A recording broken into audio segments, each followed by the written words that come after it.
She's an articulate voice for conservative values and wisdom in America. Sitting on her front porch, sharing common sense, here's Marnie. Hi, welcome back to Front Porch Sense, where we talk about common sense principles in America. Specifically today, I'd like to speak with you about this whole socialism push that we see throughout the U.S. Pretty much every Democrat candidate is pro-socialism in one form or another. They're pushing for a lot of free stuff, a lot of government intervention, a lot of, government coming in to solve problems, big government. Ironically, when our country first started out, government was very small, and our founding fathers actually argued over how much power to give to the federal level and how much was the states. They really wanted the states to have very distinct powers, and most of the governing of the people to be done at the state level and very little at the top level. In fact, up until 1913, there was no federal personal income tax. Individuals were not taxed in the U.S. up until 1913 when they added the amendment to the Constitution to do so. And when they did, they said, oh, this is just a short-term thing. We just need to raise some money, and only the super rich are going to pay for it. And my grandfather, Sherman Morton, who was a railroad engineer in Hamilton County, was the first person to pay income tax in Hamilton County. He made enough to get taxes. Everybody else, a lot of farmers, rural people, they were not being taxed. And they said, oh, it's just for a short period. Well, we see that government, they never take your resources from you and then give them back. They just don't do that, okay? So we see how it has grown over time. So as we move toward more socialism, it's foolish to think that government that is like fire, a force to be reckoned with, is going to turn around and give up its power. They just don't do it. And so that's one thing to consider when you look at socialism. Another thing is, for example, Bernie Sanders was talking about only taxing people who made $250,000 or more at this higher tax bracket level of 50% or something like that. Nobody knows what the liberals want to tax. They're just promising you free stuff. And let's just say it's 40% on that $250,000. Any of it over $29,000, they're taxing at 40%. That leaves the person about $161,000. And then they're going to have to pay their withholdings and their, Medicare, Medicaid withholdings, the Social Security, which is 15% if they're self-employed.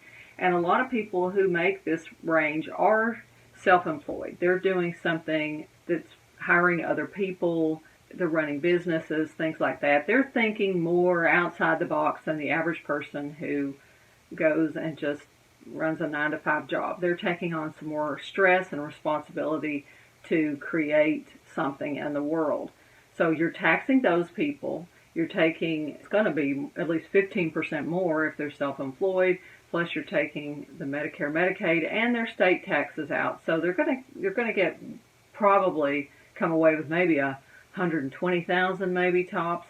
So you've just hit these people who are probably living in homes that are higher priced than maybe your lower income families or middle income families. You're pinching their wallets. So at this point, there's a couple things that are going to happen. First, they're going to say, why am I taking on all this stress and this extra work to really build a business and employ people and have to be responsible for other people's employment if they're just going to take it all from me? What incentive do I have to keep taking on this stress? I'll just go get a job somewhere and live simply and maybe cut back, sell my house, and try to, just live simpler.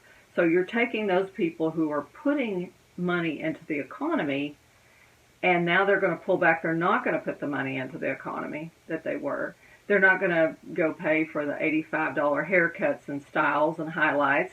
They're not going to go get their manicure and their pedicure. They're not going to buy the extra furniture, and they're not going to pay people to deliver their groceries straight to them or call and have the person from Uber deliver their food. No, they're going to start scrimping and saving and cutting back, right?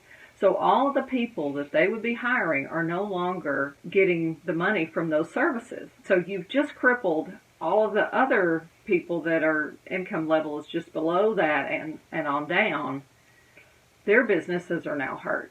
They're not going to hire the chiropractor maybe that they would. They'll just postpone going to the chiropractor.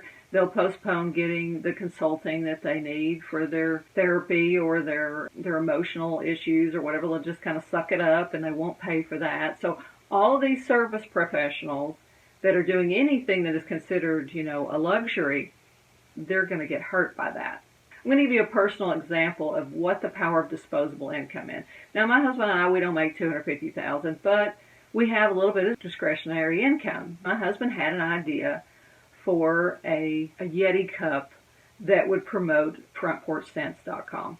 And we have friends who own a laser company, Innovative Laser and Design, and they do service and maintenance for other people who use lasers in their business. And they also do these small run projects for people that would be more affordable. They're kind of a good step into having things done with lasers. They make this cup that says deplorable, noun, hard-working American patriot.